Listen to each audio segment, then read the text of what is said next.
What's happening YouTube? PokePhD here.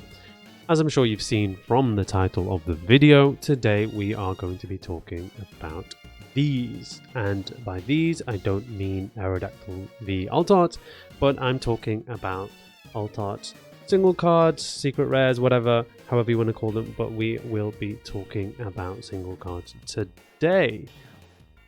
The reason why I wanted to talk about this is just because a lot's been going on basically, and I think it'd be probably a good point to kind of think about things that have happened and kind of condense those views and opinions, and I guess maybe think about some actions based on that.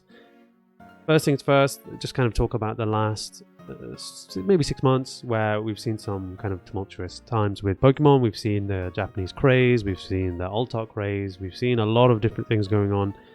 And what this means for, I think, for like the avid listener, is that there should be a lot of opportunity as well for those who are paying attention. And a lot of these opportunities can be seen, or at least I've seen a lot in single cards. And to be honest, they're not the go-to. They're not the kind of expected, chase, or even just where you think you'd find the most opportunity. For most people, it's probably just sealed product, right? You buy a booster box, you leave it in your wardrobe, in your cupboard for a few years, and then I guess that's the idea for a lot of people. But I like to look at various different things. And again, if it's not really sealed product, it's probably just going to be graded cards. Although graded cards obviously a little bit different. But I'm not going to go into that too much today. As I said, the focus today will be on single cards. And as I mentioned, there's been a lot of disorder, I guess, in the last few months. And as much as we've seen changes with, or crazy price bumps with Japanese cards, we've also seen some significant drops with other cards, and guess a lot of those will be the singles that I will be talking about today. And the reason why, as I said, again, I want to talk about it is I think it's probably just an opportune moment. Not to say that anything is particularly guaranteed. Of course, I kind of like to set that disclaimer out. These are just some of my thoughts and opinions I like to share. Don't have anywhere near enough views to really have any kind of impact on any markets like that. So for me, really just getting my raw kind of view and opinion on what's going on and what I'm thinking myself personally. You'll also see sometimes if I talk about something, I might show off my purchase of that thing and just say, listen, I just think this is well priced right now. It's up to you if you want to do the same thing as I'm doing, but I wouldn't recommend it unless you feel comfortable doing that. Maybe you feel comfortable based on what I say, and maybe you don't, and maybe you want to not listen to me because I'm an idiot who doesn't know what I'm talking about. So with that out of the way, as I said, single cards. One thing, I guess the main thing that I've noticed with a lot of the kind of Sword and Shield and even Scarlet and Violet as well, is the significant drop in price for a lot of the major hits, the major single cards. We talk about like variety, right? We can talk about Altarts, we can talk about rainbow rares and gold secret rares, but to be honest, for me, I really like to focus on the kind of upper echelon, right? We want to talk about those rare Altarts, those chase cards, those chase balls, right? We don't want to talk so much about your everyday, your Orbital VMAX or your Aegislash VMAX secret rares, your rainbow rares and your gold rares, those kind of very common, not so wanted and not so desired cards you find in every set. They obviously have their place. For me, I do purchase a lot of those cards, either to sell on as part of my store. So I do, as I said, I purchase a lot of those cards in a lot of collections in the hope of selling those on. And then secondly, for set collecting as well. Those are the cards that you're going to need. They're not that exciting, but you need them to complete your sets. So kind of pushing those to one side. As I said, we want to focus mainly on the big hits. And those hits basically for the last couple of years have been Altarts, and that's why a lot of the examples I'm going to show today are going to be those Altart cards. For example, I obviously showed off the Aerodactyl. I've got a few more here, a bit bright, so I'm going to try and avoid the glare, but I picked up a few here, and again, well, I say a few, I picked up probably even more. So I'm just going to quickly go through those. I know I don't have like a optimal camera setup. I don't have my own camera setup where we can like properly view these, but you can see here I picked up a load. Let me see if I can show these up better, but basically all Altarts here. Again, I'm just going to try and avoid the glare. We've got Genesect Altarts, Beedrills as well from Astral Radiance. Again, more nice cards. I know I'm probably just shining what probably looks like the sun into your eyes right now, but I'm really trying to avoid doing that. We've got those Palkias, we've got some Arceus cards. Obviously, you saw the Aerodactyls and the Rayquazas as well. Rayquaza, whatever. What do you say? What do I say? I don't even know what I say, so I don't know why I'm asking what you say. Rayquaza. It's definitely Rayquaza. So yeah, as I said, focus on the Altarts. I mean, it's an easy thing, right? It's the one everyone talks about. It's the one most people are interested in.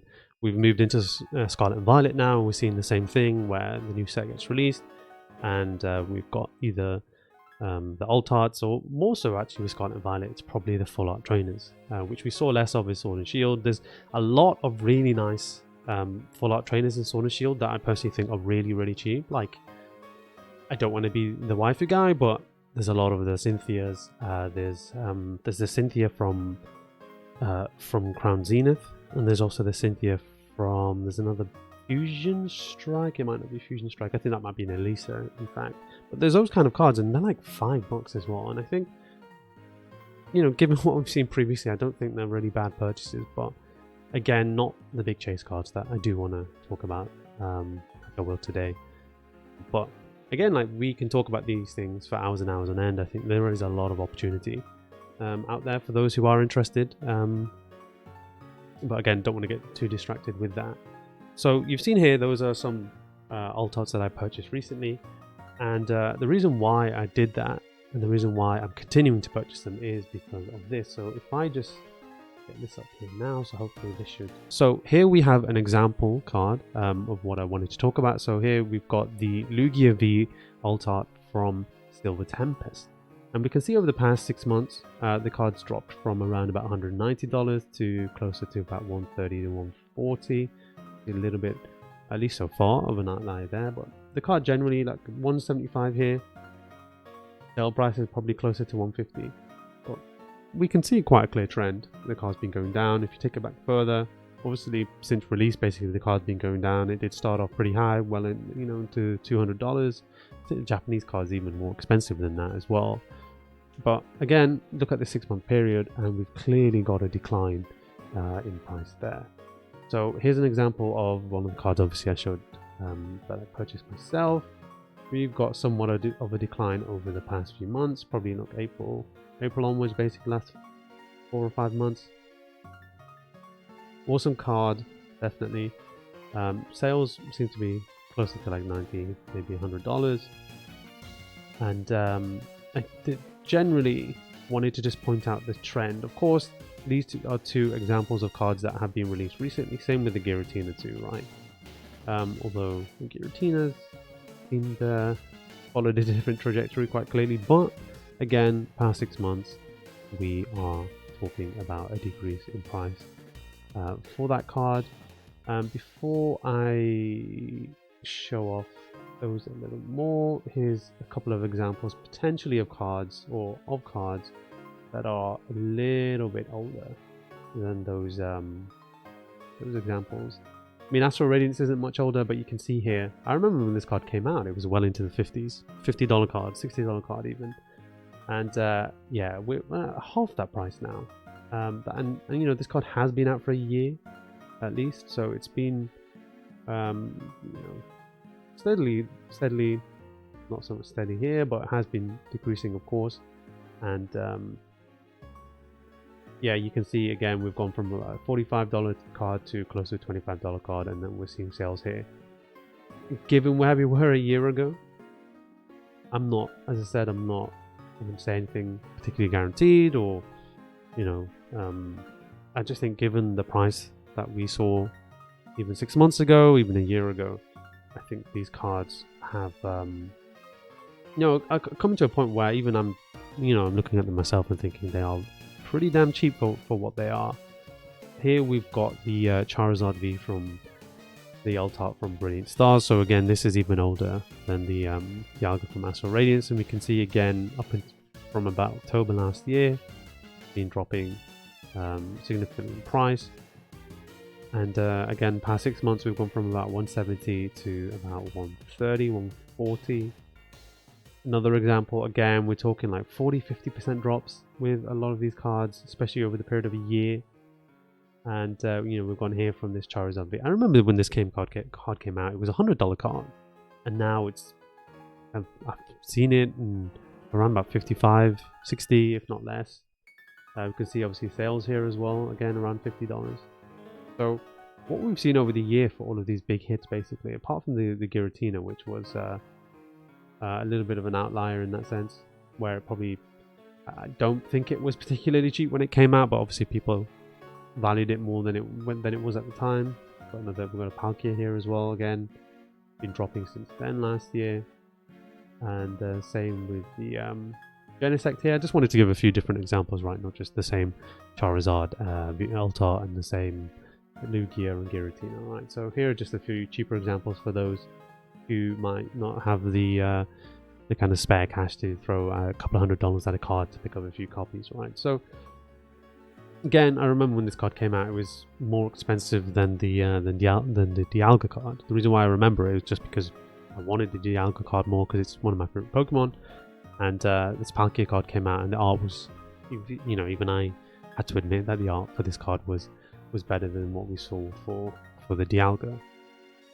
And it seems like kind of a lot of that, I guess the decrease, there's been a lot more eyes on it, I'd say, over the past few months, given that we've seen a lot of change generally. As I mentioned earlier in the video, we've seen what happened with the Japanese cards, and it's kind of felt like those were coming, the Japanese cards decided to go and boom, and then other things, single cards and even the WotC cards, for example, graded WotC cards, but they were doing the opposite, right? More money was pumped into the Japanese market, and maybe that meant people selling off a lot of their WotC cards, or just less interest in singles.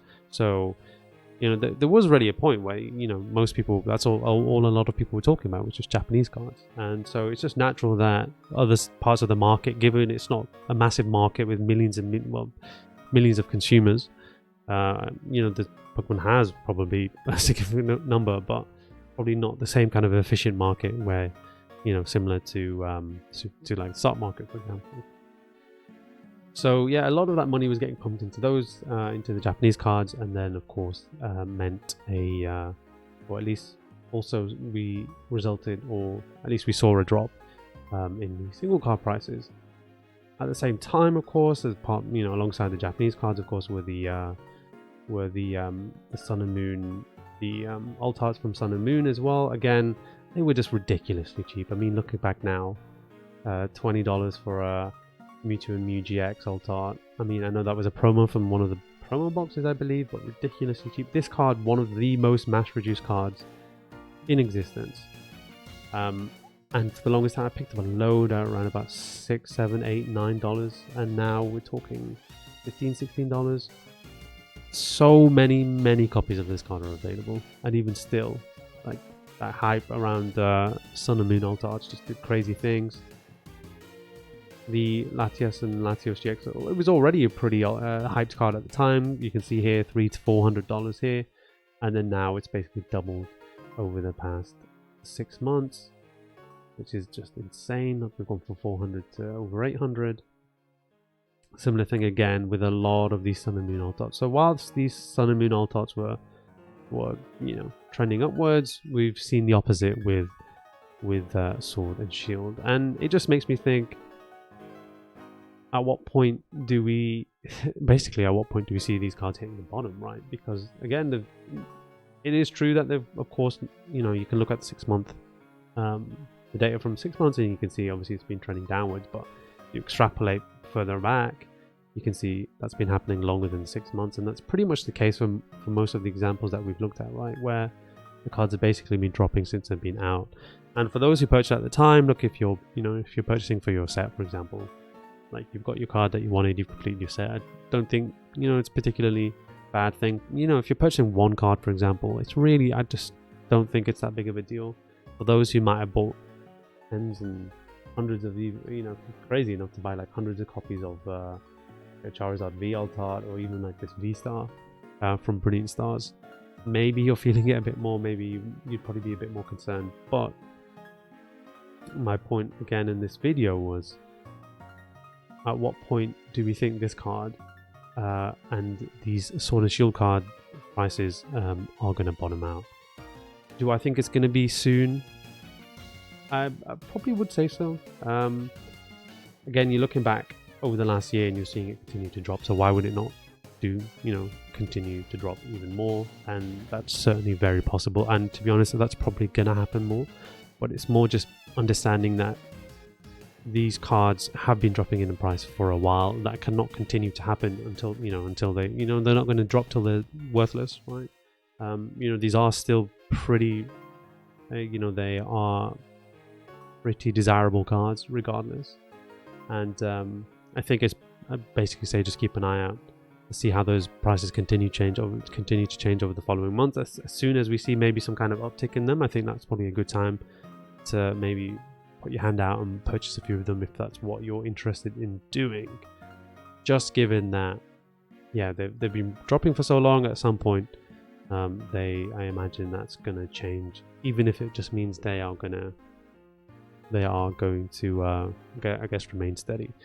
For those who are just buying for their sets, for their collections, there's no better time to purchase than right now, given that these cards are basically at their lowest that they've ever been. You can continue to wait, again, as I said, and maybe they will continue to go down. But now, is it really a bad time to purchase a lot of these cards? I mean, I'm looking at some of these, like this Dialga and Palkia card. Like, if you're able to pick them up for $25, like, I think that's crazy cheap, given what we've seen before, and just given, the Astral Radiance, for example, was a set where it was very difficult to get a lot of these pulls, and we're talking about pretty rare cards, not in terms of sheer number, but in terms of pull rate. And given that you're pulling an Origin Form Dialga or a Palkia every probably 1,000 packs, if not more, and it's a $25 card, I think for me it's pretty nonsensical, right? It's pretty obvious that these cards are pretty good value for what you're getting. Who's to know? Again, though, at the same time, the cards might not, or the kind of drop in price might stop, but they might just remain at the price they are at for a while. And maybe you don't want to sit on a bunch of single Dialga Altarts for a year or two waiting for something to happen. But as I said, I think just important to note the change that is happening with these cards, and the change that has happened particularly over the last 6 months and year, and what that means going forwards. So yeah, as I said, I've been purchasing a few cards, and as I've shown as well, and we'll probably continue purchasing a few more when I come across them, especially if they're gonna, you have maybe a coupon code here or there, or maybe you manage to buy them in bulk at a lower rate, which is usually what I end up doing. So yeah, I just don't think you can go wrong picking up some of these cards at some of the prices that they're at. There was a couple more examples as well that were even cheaper too. It was the Genesect, for example, or the Skuntank as well from Lost Thunder. This Genesect's a little bit older again because it's from Fusion Strike, even before Brilliant Stars and the Charizards, and you can see here just like it is just significantly lower than where it was that time ago. So yeah, I like to let the data speak for itself. So yeah, that's pretty much everything for me in regards to just some my thoughts on single cards at the moment. We've seen a lot of these drops across the board. The Altarts here that I've spoken about are not the only example. Like, go on to TCG Player, have a look at many examples of many other cards that have done this, and if you think these cards are undervalued or they're priced really well, I don't think there's any particular harm in picking them up. I do find single cards pretty damn easy to sell, They just seem reasonably liquid compared to graded cards, which I do have a bit more trouble selling. I know, I mean, I sell into the UK market, which is a lot slower than the US, for example. But you know, there's no, in Pokemon at least, sealed product and singles are just the fastest way to liquidity, right? It's not going to be graded cards. It's probably sealed product more than anything. It'd be interesting actually to kind of understand the difference between those two, because I could be wrong with that. I think maybe it might just be singles. There might be more people buying singles, maybe sometime after a set's passed, right?